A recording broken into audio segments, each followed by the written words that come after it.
So they met yesterday in New York, 95 minutes. It was Deputy Commissioner Dan, is it Halem? Either way. And Union Chief Negotiator Bruce Meyer. So they met for 95 minutes. Here's the quote. Quote, "We were hoping to see some movement in our direction to give us additional flexibility and get a deal done quickly," league spokesperson Glenn Kaplan said. Quote, "The Players Association chose to come back to us with a proposal that was worse than Monday night," that's last Monday, "and was not designed to move the process forward. On some issues, they even went backwards. Simply put, we are deadlocked. We will try to figure out how to respond, but nothing in this proposal makes it easy." End quote. Again, that's from league spokesperson for MLB, Glenn Kaplan. So fun times, boys. We're deadlocked. Let me ask a question about this, because I hear a lot of people bringing this up more frequently now. Do you think that the owner's big goal is to get away from April baseball Yes. this year? Well, for this year, yes. I mean, we're talking about what? These CBAs are usually 5 years. So, I mean, they have to have a good deal for a long period of time. But I do think for this particular year, they don't mind one bit to miss the worst revenue month of the year. So do you think that what happens right now is that no matter what comes to the table, even if it's something that we end up getting close to on the other side, it's going to get sent back no matter what? Yes, and I also think if you flip to the other side, if you look at this from a leverage standpoint, if the owner's goal, first of all, if the owners really don't care about missing April baseball, and I don't think they do, I don't think it's a huge deal to them. We've already missed 6 games. I think soon they're probably going to announce they missed the second week. And if they're deadlocked now, I don't have high hopes for April baseball whatsoever. But I also think if the owners feel they have any leverage, it is actually when you push to a time where players are now actually missing game checks. I do think, now maybe the players will say, hey, we're not cracking no matter what. But guess what? When the times come where you're starting to get checks usually, and you don't, and some people haven't saved up, and some people aren't multimillionaires, I do think that's where the leverage game transfers over to the owners, and that's not until what? I mean, that's not until March 31st, early April. Yeah. So the way I look at it, too, like, I've been told that a lot of the things that are in the media aren't 100% accurate. You're kind of getting filtered. So I don't take everything at face value. When I think about games being lost, I think a couple things. One, I think about the people that make their livings off of baseball, the people that aren't part of this equation between the owners and the players. I'm talking about people that work at the stadium. Mm-hmm. I'm talking about my colleagues that, get paid per event. There's a lot of people who are going to lose a ton of money. I also think bigger picture for baseball, you're coming off a pandemic. You lost a lot of viewership. People sort of changed their habits during the lockdown. And when you came back, it wasn't full bore. Then you got some momentum. And instead of being able to keep that momentum going and push in the right direction, baseball has lost its momentum. Mm-hmm. I worry about the damage long term if this thing goes beyond a little bit. Now, the positive thing is, I think you're down to one negotiator from each side. I think that's how a deal gets done. I'm happy about. You don't need 12 people from each side. I think that's counterproductive. You don't need to be in the parking lot at Roger Dean walking back and forth. And so my hope would be stop talking to the media. I know that sounds bad, like it's censorship or something. And the media that's reporting on it, they're doing their job and they're doing everything they're supposed to do. I just don't know. It's been my experience in negotiations. The more that gets out, the more distractions there are, and I don't think it moves that process forward. That's how I don't want to hear from either side, the bad or the good. Just get it done. Yeah, and I think that on every level, the position that baseball is in right now for people that follow the sport and want to see it and are tuned into it, even on a somewhat deep level of looking at the business and how it all makes sense, all the way to the person that could really kind of care less. It's an event they go to in the summer and they enjoy it.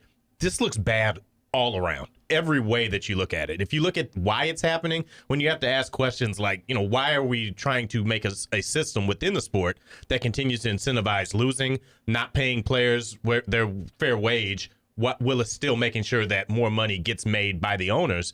And then if you look away and say, why would baseball, a sport that is, I mean, by any measure, is at best the third most popular sport in America, why is it doing this to itself right now? Because we're already wavering on where it's going to be at on the hierarchy.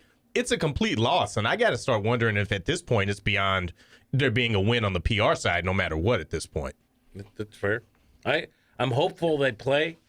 I'm hoping that the numbers being reduced leads to better discussion. But like yesterday, I had read something that seemed positive, and I was thinking, all right, there's two people. They both look. The players want what's best for baseball. So do the owners, because it's their sport, right? Sure. I mean, they really do. If you take away all the differences, they both want their perception of what's best for baseball. So there's common ground there. So I'm thinking they're going to move this forward today. And I tweeted this out, that picture of Joe Pesci before they whacked him in Goodfellas. He walked into that room thinking he was going to be a made man. So that was me. I started scrolling Twitter thinking, I'm going to see some good news about baseball, and then I see we are deadlocked. Well, how about this? I think there's no good news in terms of the actual negotiations, and it seems like 1 week from the deadline where everybody kind of walked away from Jupiter, I guess technically 6 days because they extended that deadline to Tuesday, but I feel like there's been almost no progress in terms of the negotiations for money. However, I was really interested about the rule changes yesterday, where apparently the union usually has to have a year's notice to make these rule changes. And so they agreed that you could have 45 days notice to make these rule changes. And so that you could, in theory, start these rule changes in the year 2023. And that is pitch clock, which is 14 seconds is the idea for no runners on, 19 seconds with a runner on base. Larger bases, and then I don't know if they're going to completely ban the shift. I think it's interesting to have shifts be like a challenge flag in football, where maybe you can shift a certain amount of times per game. You can still have that strategy aspect. But I ask you guys how you feel about this, and I did think this was also interesting. I'm reading from this ESPN article. So in low A, in the West League, where they had this pitch clock last year, the average length of a game went from 3:02, 3 hours and 2 minutes, to 2:41. And Major League Baseball last year, their games were on average 9-inning game, 3 hours, 10 minutes. And that's 20 minutes longer than just 10 years ago. So in 10 years, the length of a baseball game, 9 innings in Major League Baseball, has increased by 20 minutes. And by the way, I think the size of the bases, that should, in theory, help offense. And I'm thinking, why are they doing this? Well, apparently the bases, they're trying to have a different base that has more of a ramp than the abrupt right angle. And part of that is, and I agree with this, we've seen all these folks sliding into second base. They slide in safely, and then their foot comes up for a millisecond. The defender keeps their glove on the foot, and that man, even though he beat the ball, is called out. And I don't think that's why replay was created. And don't you think we're seeing a lot of that? Like, replay was created, and now that person's foot was off the base for a millisecond. And I do think that's kind of dumb. And apparently this new base is trying to make it easier for somebody sliding into the base to remain on the base and try to eliminate some of those replay reviews where the dude's hand or foot comes off the base for a millisecond. I kind of like the old, like what you're talking about, the neighborhood play on double plays. Yes. If the shortstop turning two after getting the throw from the second baseman is in the neighborhood, they give it to him. Mm-hmm. So baseball has changed. So I'm fine with them making the base bigger. I wonder, when I read that, is there also a ramp if you're a player sliding back into second base after taking a lead toward third? You know, like, will that prevent them from, are they going to break their ankles? I don't know. But I'm all for that. If they feel the base should be changed, size, shape, I'm all for that. You want to lower the clock so pitchers have to throw more pitches? That's fine too. If the data suggests that it'll make the games quicker, okay. I think baseball's obsessed with making the game shorter. I understand why. I don't know. I think sometimes you can over-focus on that and then ruin the game. And the other last thing, and I'll let you respond, I like the shift. To me, one of the things that baseball has been is cyclical, right? So if the shift is taking away the productivity of some sluggers because they can't adapt, then maybe baseball produces a different hitter that isn't totally focused on launch angle and getting the ball to the outfield, and they go back to training hitters to use the whole field, and baseball solves the problem. It's weird to me that defensively, if you want to put 3 guys over here, you can't by rule. Mm-hmm. You know, like, what are you going to put boxes for? This is where the second baseman has to be. This is where the short. So I'm for some of the changes. You want to make it less time between pitches? Fine. You want to change it? Okay. The doing away with the shift is, to me, like sort of surrendering to a lack of ability at the plate. So I think that baseball should be doing whatever it can do to not make the game quicker, because I think that's a byproduct of what my big idea is. The big idea, I think, is that baseball should be doing whatever it can to make itself be more exciting, period, because it's shifted so far into a 3 true outcome thing now. It's a home run, it's a walk, it's a strikeout. That takes away so much of what made the game good. Like, if you took the Cardinals from the early 80s, Whitey ball Cardinals, all that, and put them in today's game, it looked like they were playing a completely different sport. But I think that's because the approach, to your point, has changed to how we play the game. And then number 2, it's all about saying the pace of the game now is just about wait and see for something. I believe I looked at the timing for when actual game action is happening, and that has increased while the game time has gotten longer. Now, that's got to change. I think that a pitch clock can impact that. I think they've got to figure out a way to do something more. I think it falls in between the idea of eliminating the shift completely, because I do think part of it's on the players, but I do think that some of it is almost like if you look at an illegal defense type thing in some other sports and things like that. Like, Lord, it hasn't been easy in football for the pass interference and for things like that to get worked out, but you got to find an equilibrium there. But you also got to figure out ways to make the game be faster, to make it be more exciting in the time that's there. Get it down from 320. I think that's a little bit long. But my question about that is that purely just game time, or is that also broadcast time too? Like, is that the time it takes for you to watch a game and deal with commercial breaks and everything that goes into it? Well, those should be longer so there's more revenue. I'm just saying that impartially. Sure. 100%. I think, to me, what's the most interesting is the shift thing, because I do think, I don't know if it's 50-50, but there's a lot of pushback. Like, I'm cool with trying the pitch clock. I'm cool with trying all these things, because even if they don't work, then switch them back. Like, if you say ban the shift, if 3 years from now it's worse, then change it back. But I think it's worth trying, in my opinion. And I just think, like, I was reading a bunch of articles last night about the shift and the percentage of time that you now shift. And it's so changed the game. And maybe this makes me, quote unquote, old, even though I don't feel that old. But like, when I'm watching a baseball game and a batter hits a laser line drive, one hopper right up the middle, and that's not a hit, that ticks me off. Yeah. And maybe it shouldn't, but I just think that was a hit for all of time. That was always a hit, and now it's not. And look, I get it, but I think the shift, if you're a left-handed hitter and you're not fast, this could get into the Brian McCann argument. If you can no longer hit the ball over the wall, I mean, that's Matt Carpenter. That's Brian McCann. That's, who was the big guy, Chris Davis. I mean, I know he can hit some jacks. He couldn't make contact either. Joey Gallo can still hit the ball over the wall. But, like, for a right-handed hitter, you can't really shift a righty because, A, the first baseman has to be pretty close. You still have to cover the base. So the first baseman for a right-handed hitter cannot veer off because he has to be able to make it back to the base for a ground ball. And also, for a right-handed hitter, you can't put the shortstop or second baseman, whatever, way out there in left field because you have to make that throw. So look, and maybe that's me being an old soul for baseball, but I watched line drives up the middle being outs. I watch rockets hit into short right field, one hopper, outs, and I don't like that. Do you think there's anything to my argument that baseball is a product of, right now, launch angle, and which we all agree has led to a game that's all or nothing pretty much. And if you ban the shift, the shift, to me, if you keep it in there, then players will change. It'll be cyclical again. And I do think hitters will be taught it used to be like on base percentage was the most important, then it's OPS. Like it's always changing what the value is.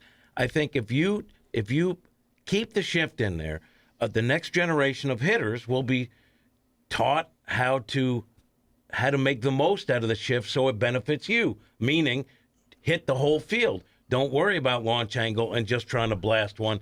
And then we'll see that line drive up the middle that you like, that is because of the shift, no longer a base hit. You're going to see more hits the other way and more balls in play, and that will have a positive impact naturally. But is my thesis. I'll just say I also think that we've got better athletes in the game now than we've ever had before. But I think that the way the game is catered now, you don't get to see that. I mean, imagine if you got to see the stolen base be a bigger part of the game, because strategically we weren't just waiting on the ball to go over the fence as often as we are now. I think you'd see so much more from the people that we have in the game than you do now. But some of the ways it's set up strategically makes it not be worth it. It just doesn't make sense to do it. Launch angle can be taught. It's become a huge thing over the last decade there. Surely there will always be something else that happens that changes the approach at the game. But as guys are throwing harder, that's not going to change. I haven't heard anything about regulating the baseball or getting even to the bottom of what that's going to look like for real. I just wonder, when we talk about the big picture of what these negotiations are about and what it's going to look like, what are we going to take away from it that's going to actually make the on-field product better? And I don't think it's just a pitch clock or a shift. How are we going to really make the game itself be better? I don't know if we get there. But I think these are pretty big steps in that direction. That's why I was most excited. Again, I understand if you disagree with me, that's fine. But I think trying a pitch clock, potentially banning the shift in some way, shape, or form, and what they're doing with the bases, they are at least trying to address the on-field product. And to get back to the shift conversation, I agree with you that back in the day, they used to pay for baseball card stats. Then Moneyball comes around, on base percentage. It was finding value in places that are undervalued. Defense is now valued, right? You're paid for defense. But from an offensive standpoint, I could be wrong. I'm wrong all the time. I just don't see a time again where you're rewarding the left-handed hitter who's going to bunt down the third baseline or slap the ball the other way. I don't think that person's ever going to get the big money. So you're out on Ty Cobb completely. Well, I mean, if you're a fast guy that steals bases, you have a great on-base percentage, you play defense, that guy's going to get paid.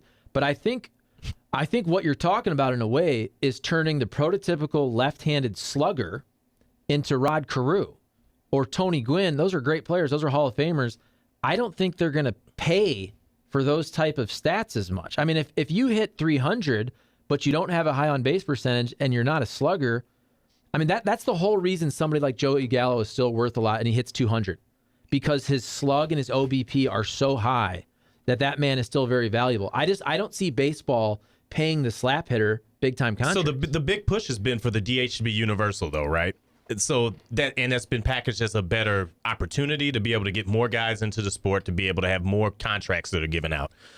However, what's the other side of that? You get paid for production.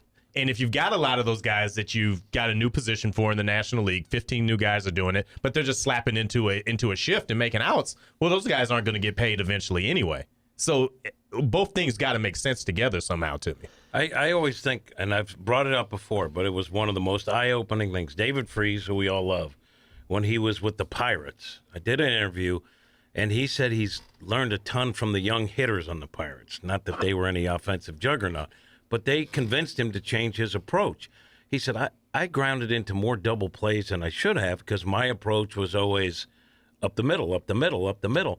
And he said now he's embraced launch angle because it's obvious by the numbers. You have a bigger area and less defenders. Mm-hmm. So you get the ball into the air and you avoid double plays. And I get that. And I think a lot of people that were not that type hitter early in their careers realize that's where the money is. I just think at some point you want to see the whole field used. Mm-hmm. And I don't know if it's these guys won't get paid, but I mean, Rod Carew was one of even maybe better than Gwynn, is the best pure hitter that I ever saw, just in terms of being able to handle the bat and put it anywhere. To me, that was a show unto itself that I would pay to see. And I think if you let people shift, you're going to encourage that sort of mastership of the at-bat. And I do like back in the day, before the shift was a big deal, before we saw it all the time, now it's more rare to not see a shift against a left-handed hitter. But I did think back in the day it was cool. Okay, we're going to do a 5-man infield for this particular play. So I think you should be able to keep that in there again. Allow a team to shift a certain amount of times per game to keep that strategy going. But like, Kat, when you asked, well, what do? Do you have spots? You can just have a small little line that goes through second base. And the rule is, I mean, it's just like a chalk line. And the rule is your two defenders have to be on one side of second base. You can still be really close. You just can't have these extreme shifts. And I think if you say, oh, that's weird, every sport does this. Every sport has illegal defenses, illegal formations, what you can do in certain parts of the ice. Every sport does this to try to improve offense. They change formations, they change defenses in basketball. And I'm telling you, I don't think it's that big of a deal. Can you use a zone in the NBA, or is that still outlawed? No, you still can. You can use a zone. Yeah, and but there's illegal defense rules within it though too. Like, for example, if you just follow a guy around or whatever, like for example, the Shaq rule where they changed the how long you can stand in the key, because they're just like, this guy just stands down there forever, it'll be skewed towards him. That's what I think about when I talk about more about like defensive regulation, as opposed to just want something being absolute and you can use it no matter what. Because to me, like, I remember, you can't have a zone in the NBA, it would destroy the game. This is old school stuff, right? And then they gradually started letting you play zone defense, and it didn't really destroy the game for the most part. Teams are like, man-to-man's a better defense anyway. But you know what did change? It was hand checking. Because you used to be able to, you could grab a guy in the chest almost at the entire time. That's true, but to me that's different, because that's sort of a definition of what a foul is. Like, there's a difference. You put two hands on a guy. Like now pretty much you put a forearm on a guy, that's okay. You're allowed to have some contact with him. It was just a definition of what's over the line for a foul. To me, where you want to put your defenders, you want to put all of them on the pitcher's mound. Go ahead. It's not going to work. I think that really what's happening is, for the first time in baseball, we're actually looking at it from the angle of trying to incentivize things to be about offense. Because, I mean, if you look at hockey's had those changes as far as, what you're doing as far as passing over what line and whatnot. Football, I mean, it's a completely different sport than it was 20 years ago almost, because of, where you can hit people and how you can tackle people and what's a penalty and what's not. And it's better. And maybe they've gone to a point where, now you've got defenders that are like, wait a minute, what am I supposed to be able to do? So I think that that's kind of where the hitter is at. Like, if I've got everybody here, yeah, I know I should be able to take it the other way, and I can do that. Maybe they do need to do more of that. I think we got to find some sort of middle ground, though. And that's where the middle ground is. So if I'm the NBA, I move the three-point line back even more, because I think that the game is worse now because it's all threes and layups. So again, you can try to increase offense, but look at your product. And that's where, with baseball, it is so hard to hit. You can talk about Tony Gwynn, Rod Carew, and all that. It was also a different ball game. You weren't facing a pitcher throwing 100 pitches in 5 innings and then throwing just flame-throwing relievers out there. Teams are constructed differently. Back in the day, if you were a first-round draft pick in baseball, they wanted to make you a starter, and they'd give you 5 years in the minor leagues to become a starter. If you stunk for 5 years, they're still giving you that chance to be a starter. Now, if you're trying to be a starter, if it's not working after a year or so, guess what? You're going to be a high leverage reliever. We're going to take your arm. And now they're even drafting. They're drafting relievers in the first round. They're drafting closers. It's so much harder to hit in baseball than it ever was. All these talks about Rod Carew and Tony Gwynn, and we can joke about Ty Cobb and all that. The game has changed so much from a pitching standpoint. It is so much harder to get a base hit in baseball these days. I will still say that, and I don't disagree with what you're saying, but as good as your relief staff is, if your starters aren't going 6, that bullpen will be destroyed. I mean, to me, that's one of the great staples of baseball. If your starting rotation, regardless of how the game has changed, if your starters can't go 5, 6, probably 6 on average, you are going to destroy your bullpen. We've seen that time and time again. Hey, Charlie, tell me if we've got time for this. If not, I'll book it in. We probably should break, but what do you got? We can tease it ahead. How about that? I want to know, when we're looking at all these things, and if we can try to tie it together and make it make sense for people, what's the best outcome in this negotiation for the Cardinals specifically? Because there's a lot of things, there's a lot of kind of Switzerland area that the Cardinals live in that makes sense for them to be able to operate the way that they do.